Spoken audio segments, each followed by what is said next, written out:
C'est une belle leçon de vie que nous offre notre invité de ce matin avec son ouvrage paru chez Favre, Un homme au cœur de femme. Parce que oui, Claude Dessarzan, depuis 10 ans maintenant, s'est logé dans votre corps un cœur de femme. Claude Dessarzan, bonjour. Bonjour. Je suis ravie de vous accueillir.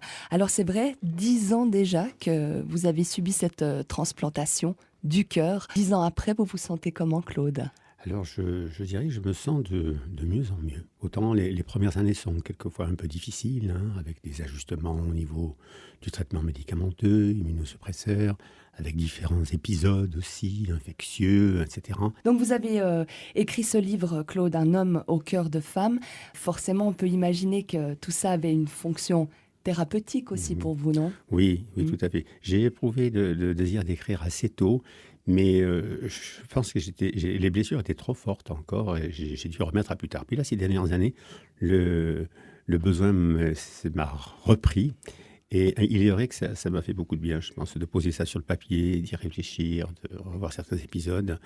Il y avait bien sûr ce besoin-là, mais il y avait surtout un besoin de témoigner, de dire à quel point j'étais content d'être en vie, d'une part, à quel point j'étais reconnaissant d'avoir reçu ce cœur grâce à la générosité d'une personne, grâce au progrès de la médecine, de la chirurgie, grâce à tout cet ensemble qui fait que on est en pleine science-fiction par moment. C'est un peu ça, hein. Absolument. Claude, vous êtes naturopathe, on aura l'occasion d'en parler bien sûr durant cette émission.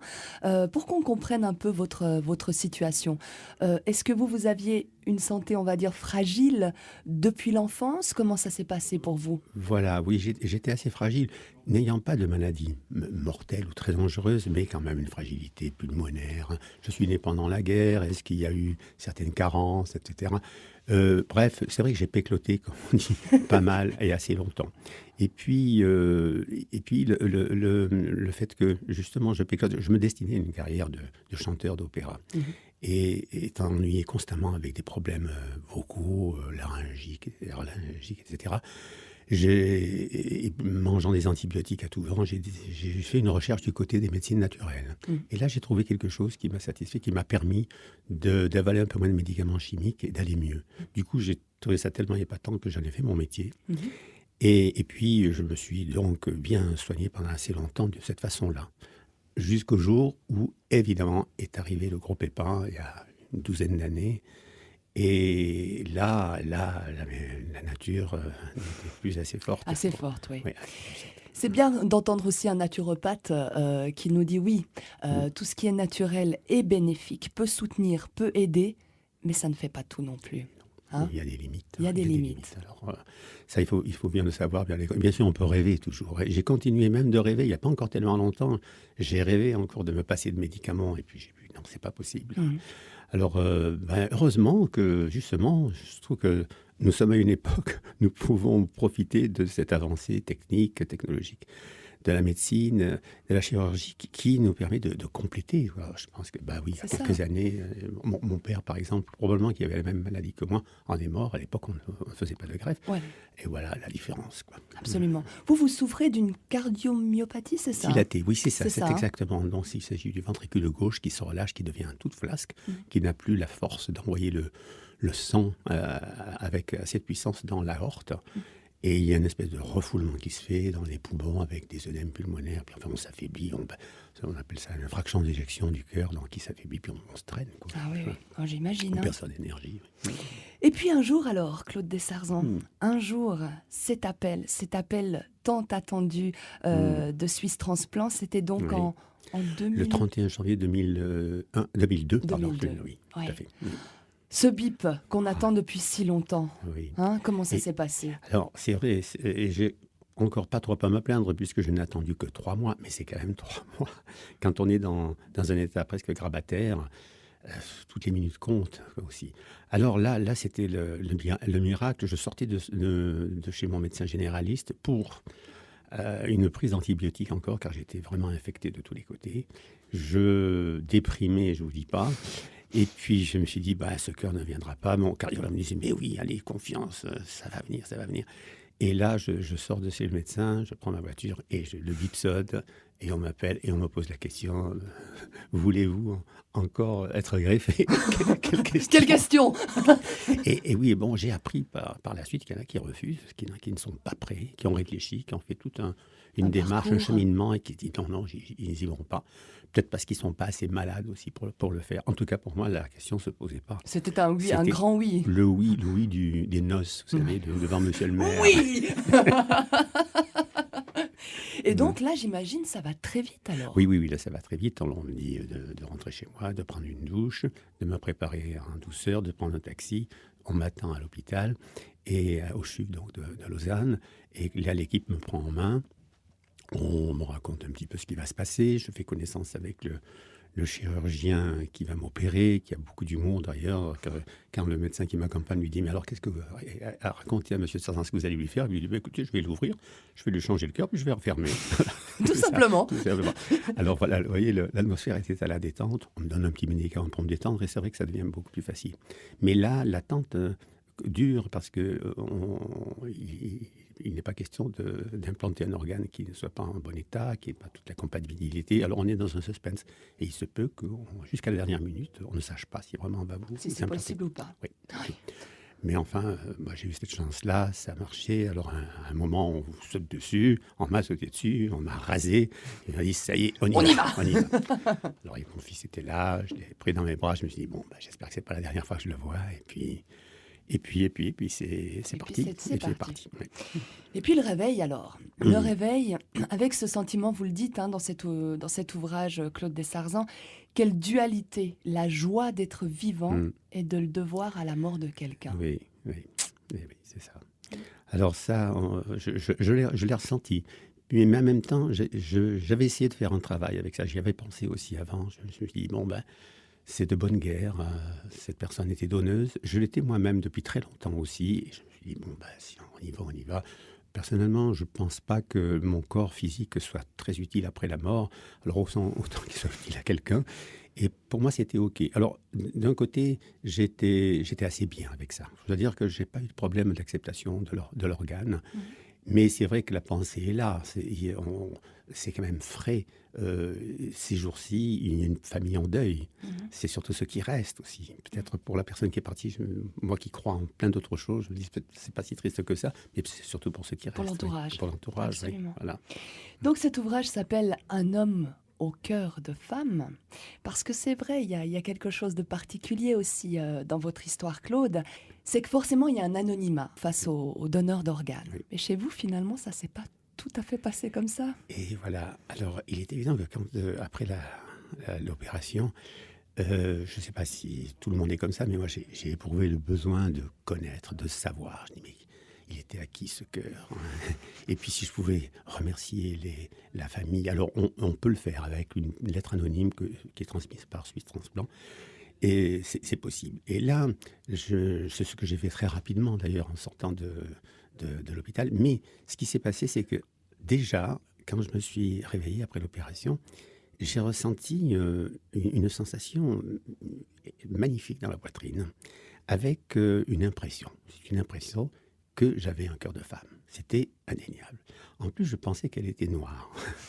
Et que je l'imaginais comme une chanteuse de gospel, vous savez, avec une grosse poitrine comme ça, pleine d'amour. C'est ça, oui. La générosité. La générosité. Et cette idée était là, et puis me poursuivait. Et elle est restée longtemps, à peu près pendant un mois. Et je me sentais très bien avec ce sentiment-là. Il y avait un autre sentiment dont je parle dans le livre, c'était que je sortais d'une rupture sentimentale, et il y avait la douleur derrière. Oui. Mais ça basculait de l'un à l'autre. Et puis, je savais très bien que je ne pouvais pas la contacter, mais j'étais quand même très curieux. Mais au fond de moi, j'avais presque l'intime conviction que je saurais. Et que le temps, les événements et vous voyez, l'ordre des choses, la vie allait m'apprendre ce que je ne devais pas savoir. et parce que je suis peut-être un peu privilégié parfois, et j'ai cru à ça. Je l'ai pensé fortement. Et c'est arrivé. Et c'est arrivé parce que 2 mois après, je vais voir mon médecin et qui me dit « Ah, quel pays, oui, vous avez meilleur bien que la dernière fois. Comment ça va ?» Alors, j'ai reçu le rapport du CHU et je vous le lis. Voilà, vous avez reçu le cœur d'une femme qui est décédée dans un accident de voiture. Elle avait 51 ans. Paf. Et j'ai dit, ça y est, bingo, ça commence, les résultats commencent à tomber. Et au fond de moi, je me jubilais. Puis en même temps, je me dis, mais oh là là, mais ils ne se rendent pas compte, c'est anonyme. Il est en train de faire une bavure. Il dérape. Et puis je me dis, ben voilà, si le ciel veut qu'il dérape. Il l'a fait, il l'a fait. Qu'il le fasse. Et déjà, j'ai dit, en voilà une, quoi. Ça y est, j'ai une preuve. Et donc, ça veut dire confirmer mon impression aussi. Et puis, par la suite, alors il s'est trouvé que 2 ans après, j'ai témoigné dans un documentaire, un film documentaire de Jacqueline Veuve sur la greffe du cœur. Et quelques jours après, j'ai reçu dans mon cabinet une patiente, pour la première fois, qui avait vu le film. Elle m'a dit, j'ai su que vous avez été opéré du cœur. Et vous pouvez me dire à quelle date ça s'est passé? J'ai dit, oui. Elle me dit, il faut que je vois quelque chose. Et la fois d'après, quand elle revient, elle me dit, écoutez, je crois bien que vous avez le cœur de ma voisine. Incroyable.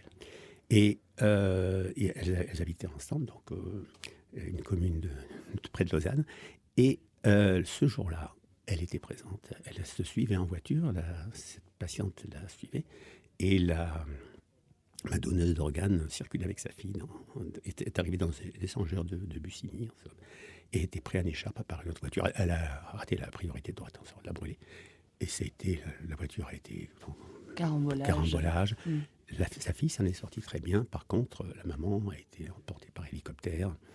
Et cette patiente elle m'avait dit qu'elle était donneuse d'organes. Et j'ai pensé tout de suite, si elle ne s'en sort pas, probablement qu'on va prendre ses organes. Et puis, mais c'est drôle que le destin fasse que j'arrive chez vous aujourd'hui, comme ça. Et elle m'a donné quelques renseignements sur elle. Elle me dit, vous voulez savoir un peu qu'est-ce qu'elle faisait? Oui. Oui. Alors, elle me donne son nom, son prénom. Elle était nurse. Elle travaillait à l'hôpital de Morges. Et elle était naturopathe aussi. En plus. Elle faisait des massages, etc. Ouais. Je crois que c'était une très belle femme avec un grand charisme. Mais qui n'était pas noire alors. Et qui n'était pas noire. Mais elle était nurse, je me dis. Il y avait peut-être la corpulence devant, le coffre. Oui. Peut-être bien. Et ça a été déjà encore une deuxième preuve, en somme. Et il s'est trouvé encore une troisième rencontre. C'est un ami qui est masseur et qui massait justement à l'hôpital de Morges. Et il tombe c'est encore 2 ans après, sur une patiente qui lui dit « Oh, qu'est-ce que j'aime bien votre massage. Vous me rappelez quelqu'un qui me massait il y a quelques années, mais qui, hélas, est décédé dans un accident de voiture. C'était une amie très chère, c'était une amie d'enfance. » Et puis, lui, tout de suite, ça lui fait tilt. Il connaissait bien mon histoire. Il me dit « Oui, elle s'appelait comment ?» Elle s'appelait tel nom. Et on se connaissait depuis l'école. Et en effet, tout correspondait. Ouais. Voilà. J'ai encore vérifié. J'ai téléphoné à la commune où elle vivait. Et en effet, il n'y a aucun doute. Le certificat de décès correspond. Donc, il n'y a aucun doute. C'est fou, quand même. Hein. Vous le sentiez, Claude. Vous vous disiez, je vais avoir des réponses. Oui. Elles vont venir. Oui. Et j'ai envie de dire, à travers ce parcours aussi que vous avez fait, vous avez toujours gardé espoir. Vous avez toujours eu cette envie de découvrir, cette envie de vous découvrir, vous tout d'abord, évidemment, de découvrir ce cœur qui était en vous. Et il faut garder espoir. Les messages arrivent. Oui. Alors, quelquefois, je ne vous dis pas, je n'ai pas toujours une intuition infaillible. Quelquefois, je pense que ce sont des projections, des rêves, etc. Il m'est arrivé de me tromper. Et puis, parfois, non. Parfois, l'intuition, j'ai eu maintenant de nombreuses occasions dans ma vie, heureusement, c'était de bonnes intuitions et il faut avoir confiance. Mais c'est vrai que c'est que l'avenir qui peut nous le dire aussi, si c'était des bonnes. Absolument, il faut faire confiance justement à l'avenir. Oui. Dans cet ouvrage, Claude Dessarzins, Un homme au cœur de femme, alors il se lie vraiment avec bonheur. Ça, il faut bien le préciser. Il se lie avec bonheur parce qu'on sent vraiment toute votre force, aussi tous vos doutes que vous nous exposez aussi. Vous y allez sans pudeur, j'ai envie de dire. Et puis, il y a toutes ces citations de paroles de chansons. On découvre Ferré, on découvre Brassens. C'est vrai que, vous le disiez, avant d'être naturopathe, vous avez commencé une carrière lyrique. Alors, c'était dans les années 60, les années 70. 70 oui. À Paris. À Paris, Marseille. Puis j'étais aussi au Grand Théâtre de Genève. J'étais dans les chœurs au Grand Théâtre de Genève. Oui, j'ai essayé. Et j'étais bercé pendant toute mon enfance, évidemment, par les chansons des auteurs que je cite, Brassens surtout, Brel, enfin Ferrat, Ferré, tout ça. Et il est vrai que je ne peux pas m'empêcher, enfin, ça vient automatiquement que dans certaines situations, il y a tout de suite, voilà, quoi. Ça vient. La phrase arrive. Le petit refrain. Le petit refrain. Et je trouve que enfin, comment dire, c'est une aide magnifique d'avoir tous ces artistes qui nous ont accompagnés, qui continuent de nous accompagner. La poésie, la musique. Alors, j'étais un peu tombé dedans, quoi. Je me suis beaucoup intéressé. Ma mère chantait beaucoup aussi. Et j'aurais souhaité faire une carrière, évidemment. Mais, comme je vous l'ai dit tout à l'heure, avec des problèmes de santé, ça a dû devenait s'arrêter. difficile. Mais je dirais presque heureusement. Ouais. Heureusement, mais oui, parce que, vous voyez, on vous mène toujours quelque part. Je pense que peut-être je n'aurais pas découvert tout ce que j'ai découvert avec la naturopathie, avec le désir de me connaître un peu mieux, de faire une démarche philosophico-spirituelle, sagesse, je ne sais pas comment appeler ça, c'est un petit mélange de tout, d'essayer de me poser des bonnes questions, parce que je crois que si les sagesses m'intéressent beaucoup depuis quelque temps, à une époque, c'était la folie qui m'intéressait. C'est souvent par là que ça commence. Et c'est la jeunesse, n'est-ce pas? C'est normal. Comme ça, c'est fait. Je vois bien, je vois très bien. Il y a le tango argentin aussi qui est présent dans cet ouvrage, hein, Claude. Oui. Alors le tango, c'est pas vieux, donc ça date d'une douzaine d'années. Mais quand même, j'avais été bercé par les musiques de Piazzolla, surtout, qui me touchaient beaucoup.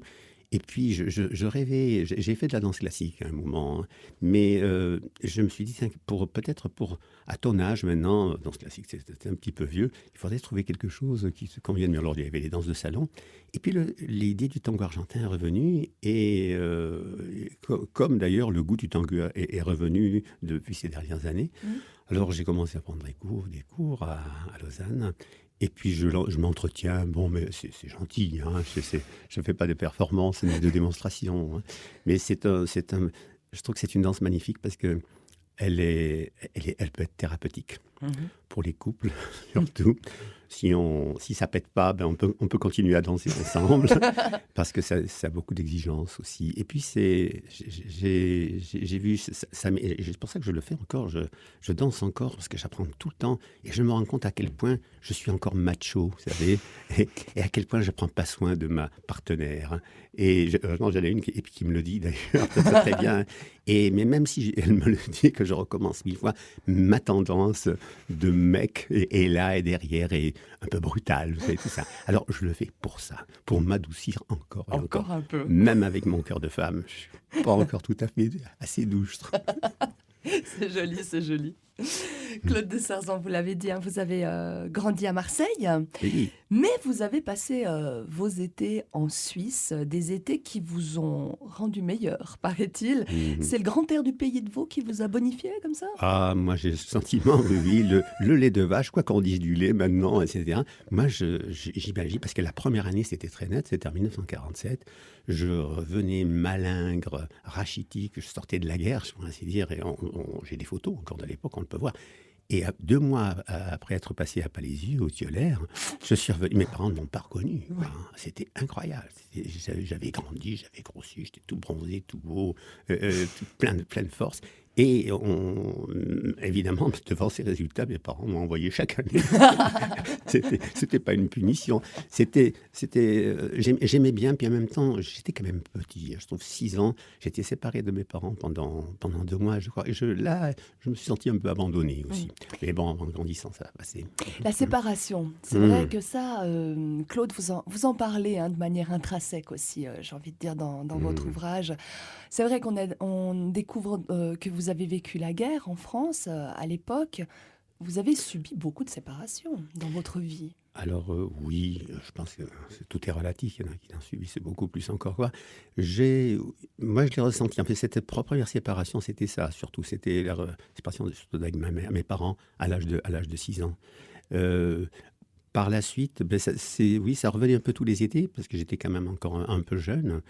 Et puis bon, après, pour parler des séparations, c'était au sein de la famille même. Au sein de la famille, oui, c'est ça.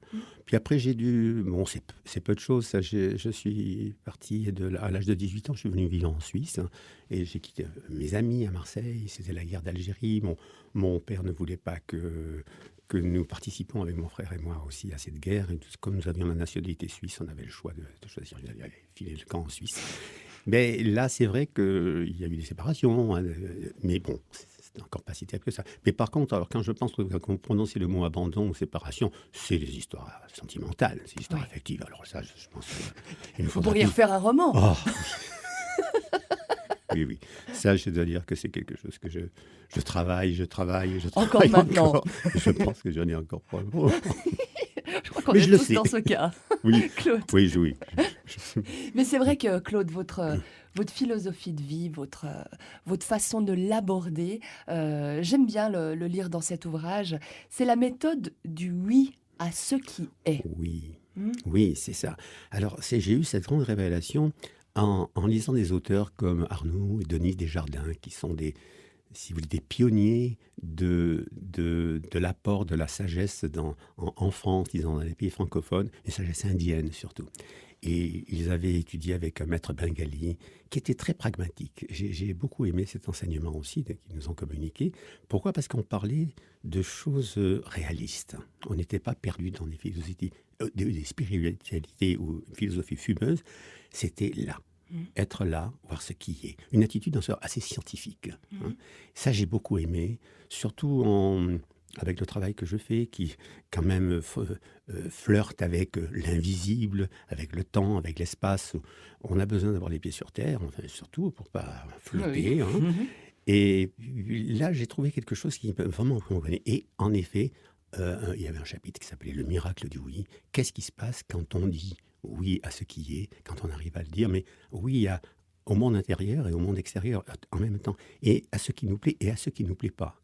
Hier soir, j'ai écouté Alexandre Jolien qui passait sur la grande librairie à la télévision, et il parlait de ça aussi. Il disait, oui, c'est s'abandonner. Lui, il appelle ça s'abandonner. Hein. Et oui, c'est capituler, oui, se rendre et accueillir ce qui vient. Et puis voir ce qu'on en fait avec ça, et essayer de le gérer. Alors, il y a une méthode pour gérer ça. Et je me suis rendu compte qu'en accueillant cela, j'allais beaucoup mieux. J'ai vu tout de suite, d'ailleurs, les premiers résultats que j'ai vus, c'est que j'avais toujours la gorge serrée. Et quand j'ai commencé à dire oui à ce qui allait, ce qui m'arrivait dans ma vie, il y avait des choses difficiles, bien sûr, parce que les choses faciles, c'est assez agréable. Oui, c'est facile, hein. Et ma gorge s'est détendue. Et c'était le premier résultat thérapeutique et physique que j'ai eu en suivant cet enseignement, simplement avec des lectures, en me disant, tiens, je vais essayer ça. Alors j'ai été convaincu tout de suite, hein, et j'ai continué à pratiquer, à lire leurs ouvrages, je les ai trouvés, j'ai fait des stages avec eux, etc. Et ça je crois que ça a posé des bases d'une attitude, en somme, hein, d'une disposition très, très simple, qui me permet d'accueillir les phénomènes de l'existence, en fait, et les épreuves, et de les gérer au mieux. Je cite quelques exemples hein, dans le livre. La grande dernière épreuve, c'était le rejet que j'ai fait il y a 3 ans aussi.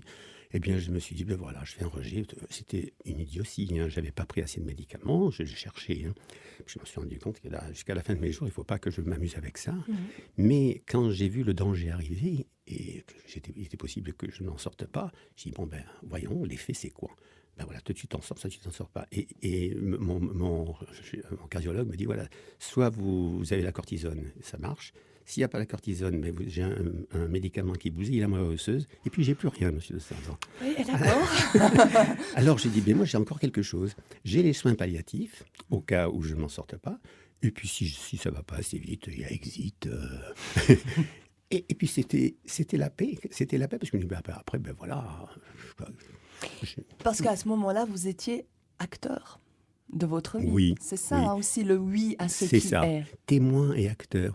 Ensemble, c'est vrai, j'aime bien ce que vous dites, parce que à la fois, quand on a cette attitude-là, on est un peu comme le metteur en scène qui voit sa pièce se jouer, qui prend plaisir comme les spectateurs, qui admire le travail de l'acteur, et puis qui sait que dans le fond, ça finit bien, et qu'il y aura des applaudissements à la fin.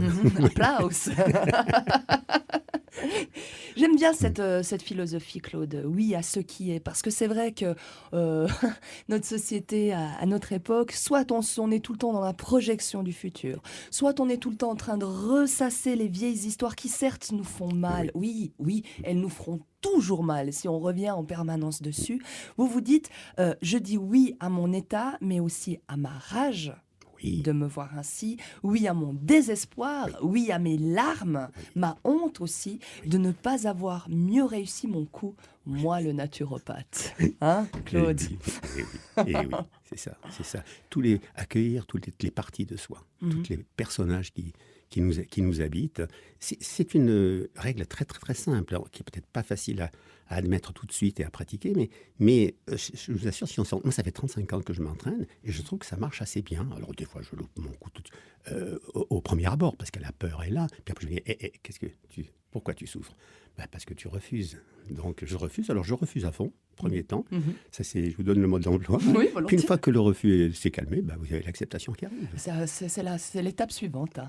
Et ça vient tout seul. Ouais. Et on ne brûle pas les étapes, comme vous dites. Hein, parce que la tendance, ça serait de vouloir brûler. C'est-à-dire, vous savez, on parle beaucoup du lâcher-prise maintenant. Hein. Il faut lâcher prise, il faut la résilience, la résilience, etc.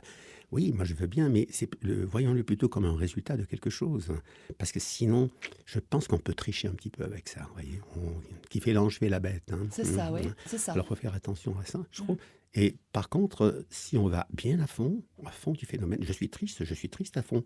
Et quand la tristesse est arrêtée, la joie arrive, la paix s'installe. Hein. C'est ça. C'est une clé très simple. Absolument.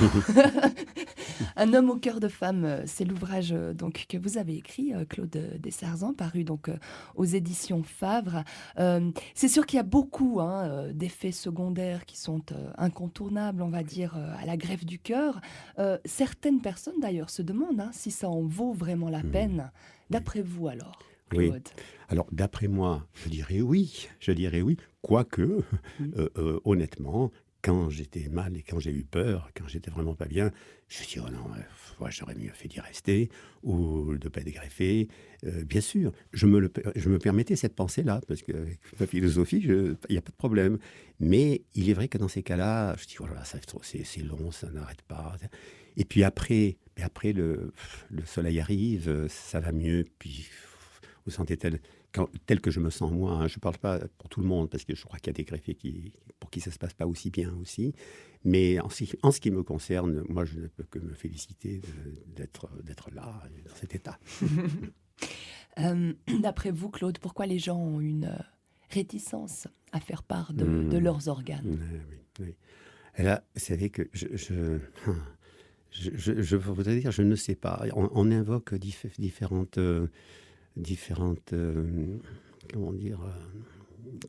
arguments.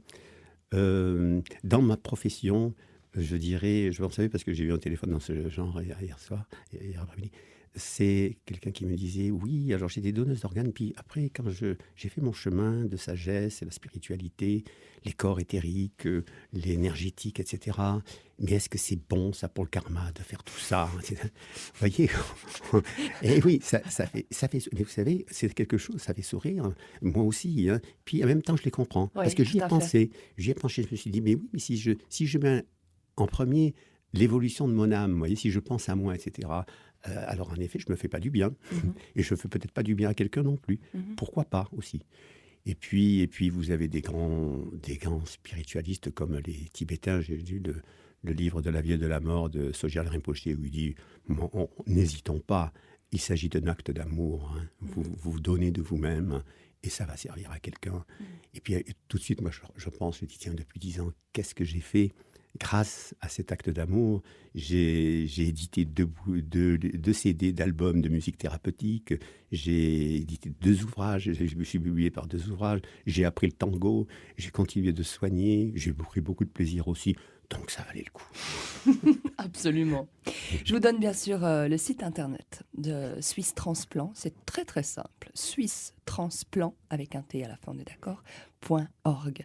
Et puis vraiment faire ce geste-là, oui. Ça ne fera pas de mal à votre âme. Hein. Je ne crois pas. Personnellement, je suis convaincu. Je n'ai pas de doute. Oui. À réfléchir en tout cas. Qu'est-ce qu'on peut vous souhaiter alors, Claude Dessarzan, pour les 10 prochaines années avec ce cœur de femme? Ça serait fantastique. Écoutez, mais je me contenterais que ça continue comme ça. Même avec quelques frissons de temps en temps, quelques peurs, qui me font peut-être encore mieux apprécier mon état. Pouvoir continuer à travailler, exercer ma profession. J'ai l'âge de la retraite, mais je ne veux pas en entendre parler. Je m'en pas là. Je ne veux pas en entendre parler. Parce que j'aime tellement mon métier. Puis c'est merveilleux de pouvoir aider des personnes aussi, puis qui viennent vous trouver, vous voir. D'être dans un domaine magnifique. Hein, je suis quand même pas dans le sang, vous voyez, d'une salle d'opération. Il y a tout ça. Hein. Oui. On travaille avec des belles énergies. Oui, la première chose que vous pouvez me souhaiter, c'est ça, c'est être encore capable de continuer à pratiquer. C'est ce que je vous souhaite parce que oui, on le sent, vous avez un réel plaisir à donner, évidemment, mais vous aimez aussi recevoir. Et comme vous me le disiez, vos patients vous donnent aussi On m'apporte énormément. Hein. énormément. J'ai beaucoup appris, je continue d'apprendre avec eux. Oh non, ils me font mon éducation. C'est un échange, c'est très bien. Ce livre, donc, Un homme au cœur de femme, de Claude Dessarzan, qui est paru chez Favre, avec une préface alors qui est signée Alexandre Jolien, vous en parliez tout à l'heure, hein, quelqu'un qu'on admire énormément et qui nous a justement aussi ouvert, comme un Boris Cyrulnik, à cet état de résilience, à cet état de lâcher prise, de dire oui à ce qui est. Hein. Oui. Je crois qu'on ne peut pas le résumer aussi bien. Et c'est tout simple, hein, mais comme toutes les grandes vérités. C'est ça notre chemin, notre travail. Claude Dessarzan, un grand merci, vraiment un grand merci pour cet ouvrage qui se lit, mais avec un énorme plaisir, un énorme bonheur. Merci également pour ce moment partagé à l'antenne aujourd'hui. J'aurais aimé que ça dure encore toute la journée. Bon, nous, on peut continuer en aparté, on a cette chance. Merci Claude. Merci beaucoup à vous. Et bonne suite. Merci.